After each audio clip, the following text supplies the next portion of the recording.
नमस्कार, सत श्री अकाल, जय Hind. Welcome to insightful knowledge. मैं हूं कमांडर संदीप धवन।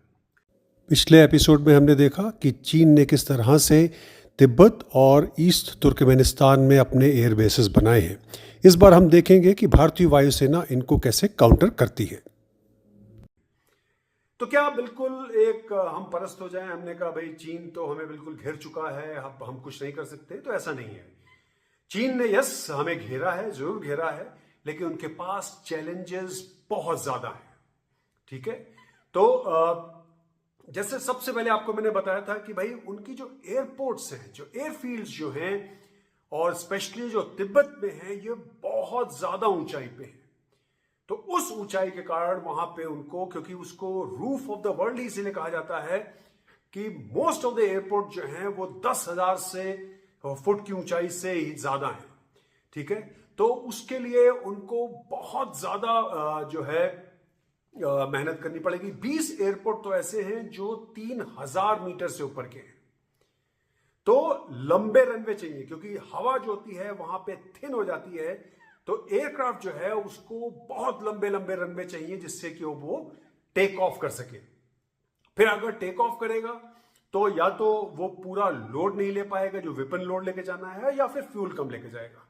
तो दोनों तरीके से उसको या तो फ्यूलिंग करानी पड़ेगी या कम वेपन से उसको संतोष करना पड़ेगा। फिर याद रखिए कि मोस्ट ऑफ द जो प्लेसेस है यहां पे वेदर जो है बहुत ही खतरनाक रहता है। ऑलमोस्ट 12 महीने यहां पे ऐसा वेदर रहता है कि वहां पे फ्रॉस्ट होती है, वहां पे रेन होती है, वहां पे थंडर एक्टिविटी, मॉइस्चर बहुत ज्यादा होता है। तो इसीलिए अगर आप गौर करें तो उन्होंने अभी तक जो एयर बेसेस हैं वो लोअर वाले ही यूज कर रहे हैं। हाई ऑल्टीट्यूड वाले एयर बेसेस में जो ड्यूअल यूज के रनवे स्पेशली बनाए हैं, वहां पे केवल डिटैचमेंट्स में एयरक्राफ्ट आते हैं और डिटैचमेंट करके वापस जाते हैं, क्योंकि वो सर्वाइवल नहीं है उनका। क्योंकि अगर जमीन पे उनको स्टेशन किया जाएगा तो उनके अंदर मॉइस्चर चला जाता है और उनको बहुत ज्यादा प्रॉब्लम्स होती हैं। तो फिर ऑपरेशनल डिफिकल्टी अलग है, ये तो केवल मैं स्टोरेज की बात कर रहा हूं। तो ट्रेनिंग के बहुत इश्यूज हैं चीन के पास, क्योंकि अगर आप गौर करें तो चीन जो है केवल पाकिस्तान, टर्की, थाईलैंड जैसे देशों के साथ एयर एक्सरसाइजेस करता है, जो कि उनको बहुत ज्यादा महारत हासिल नहीं है। और आपने देख भी लिया कि अभी ऑपरेशन सिंदूर में क्या हुआ। तो जबकि जो भारत जो है वो बहुत वेस्टर्न देशों के साथ, जापान के साथ, ऑस्ट्रेलिया के साथ, यूएसए के साथ एक्सरसाइज करता है, तो हमारा जो एक हॉराइजन हो जाता है वो बहुत बड़ा हो जाता है। फिर जॉइंट वॉरफेयर की जो इनकी डॉक्ट्रिन है वो अभी भी इतनी सुदृढ़ नहीं हुई है, उस पर उनका काम चल रहा है। So it is called work in progress है उनका।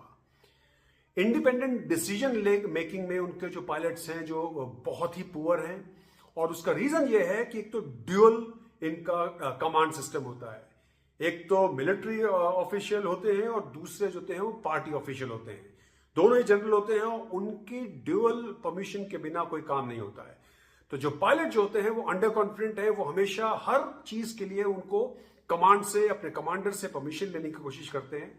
तो जो अगेन एक उनके अगेंस्ट जाता है, क्योंकि याद रखिए कि चीन को वैसे भी युद्ध की कोई ऐसी परिस्थिति नहीं देखनी पड़ी है अभी तक। 1979 में कोरियन युद्ध देखा था, और उस समय से बिल्कुल जो टाइम है, वॉरफेयर है, बिल्कुल चेंज हो चुका है। और युद्ध में क्या होता है और एक एक्सरसाइज में क्या होता है वो बहुत ही अलग होता है। तो वो उनके जो पायलट्स हैं उनको बिल्कुल भी उसकी आदत नहीं है, और ये उनको बहुत ज्यादा मुश्किल आने वाला है। तो उसके लिए कोशिश कर रहे थे, उन्होंने बहुत ज्यादा कोशिश की। उन्होंने जो रॉयल एयरफोर्स है उसके पायलट्स को हायर कर लिया, उन्होंने यूएस मरीन के पायलट्स को हायर किया, और उन्होंने साथ ही साउथ अफ्रीकन एक फ्लाइंग स्कूल था, टेस्ट फ्लाइंग स्कूल था, उसके पायलट्स को हायर किया, एज वेल एज अपने लोगों को वहां भेजा। इन्होंने ऑस्ट्रेलियन पायलट्स को हायर किया। बहरहाल वेस्ट को ये पता लग गया, और बहुत सारे जो पायलट्स थे इनको या तो पकड़ा गया या कुछ जेल में भी हैं। तो ये चीज भी इनकी फेल हुई। लेकिन इससे ये पता लगा कि इनकी ट्रेनिंग में बहुत ज्यादा खामी है, और ये लुकअप कर रहे हैं किसी दूसरे देश की तरफ कि वो इनको कुछ मॉडर्न वॉरफेयर के बारे में समझा पाए। तो इक्विपमेंट है, नो डाउट इन्होंने काफी ज्यादा प्रोग्रेस कर ली है इक्विपमेंट बनाने में, लेकिन जो मैन बिहाइंड द मशीन है वो अभी भी लैकिंग है। और वही कारण है कि 2000 से ज्यादा जो पायलट हैं पिछले 10 सालों में इनके मरे हैं अलग अलग एक्सीडेंट्स में। और ये मैं नहीं कह रहा हूं, इनका साउथ चाइना सी एक पोस्ट, एक मैगजीन आती है, एक ऑनलाइन मैगजीन है, प्रिंट में भी आती है, ये उन्होंने खुद दर्शाया था, जो कि इनके ही माउथपीस है। तो फिर भी मैं भारत को कहूंगा कि आप सजग होइए, आप काम करिए, क्योंकि बहुत तेजी से J-20 जो है फाइटर्स को ये ज्वाइन करा रहे हैं। इनके संख्या 170 से 230 के बीच में बताई जा रही है, कुछ भी हो सकती है, लेकिन इनका प्रोडक्शन रेट बहुत ज्यादा हाई है, 100 से 120 हर साल। लेकिन उस पर काफी ज्यादा दिक्कत भी आ रही है, मैं ये भी कहूंगा, क्योंकि जो इनका मेन प्रॉब्लम जो है वो इंजन का है, क्योंकि इन्होंने पहले WS-10 लगाया इंजन J-20 में, वो सक्षम नहीं था, वो फेल हो गया। फिर उसके बाद इन्होंने WS-10C लगाया और वो अभी तक चल रहा है, और वो भी काम नहीं कर पा रहा है, बहुत इश्यूज हैं उसके। और फिर अब ट्रायल्स जो चल रहे हैं वो चल रहे हैं WS-15 के, तो वो भी इतना सक्षम नहीं है। तो ये भारत के लिए एक मैं कह लूं कि एक ब्रीदर है, एक स्पेस मिला है भारत को कि आप अपना काम फटाफट करिए, जिससे कि, क्योंकि भारत के पास ऑलरेडी उपलब्धि है, ये मैंने पिछली बार भी दर्शाया था कि जो हमारे जो एयरफील्ड्स हैं, चाहे वो बरेली हो, चाहे वो गोरखपुर हो, चाहे जो भी एयरफील्ड्स हैं, ये सब 500 फुट से नीचे के हैं। तो आप फुल लोड के साथ, फुल फ्यूल के साथ टेक ऑफ कर सकते हैं और अटैक कर सकते हैं। तो हमारे सी लेवल के बहुत पास में है। तो ये भारत के लिए उपलब्धि है, लेकिन जिस तरह से चीन जा रहा है, तो इनका उद्देश्य ये है कि ये कह रहे हैं कि हम J-20 जो है वो 40% हमारी जो फ्लीट होगी वो J-20 की होगी। तो 1000 से भी ज्यादा जो है इनका ऐड करने का प्लान है 2030 के बाद तक।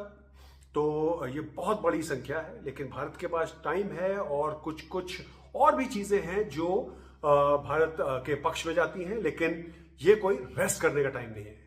कि अगर आप गौर करें तो केवल 157 इनके फाइटर्स थे पिछले दिनों जो वेस्टर्न थिएटर कमांड में हैं, और उसमें काफी सारे UAV भी इंक्लूडेड हैं।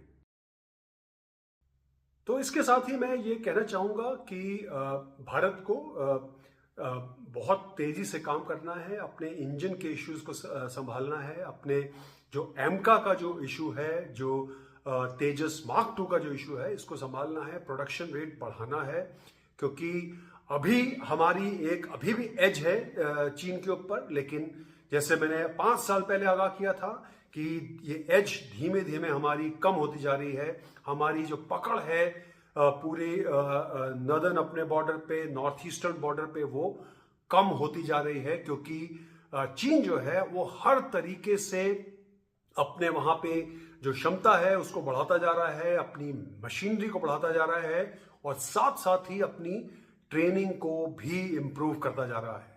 तो टाइम ज्यादा नहीं है, ये एक चुनौती है भारत के लिए, और इसको कंप्लीट करना है at the earliest, so that हमारी जो एज है वो चीन के ऊपर उस क्षेत्र में बनी रहे।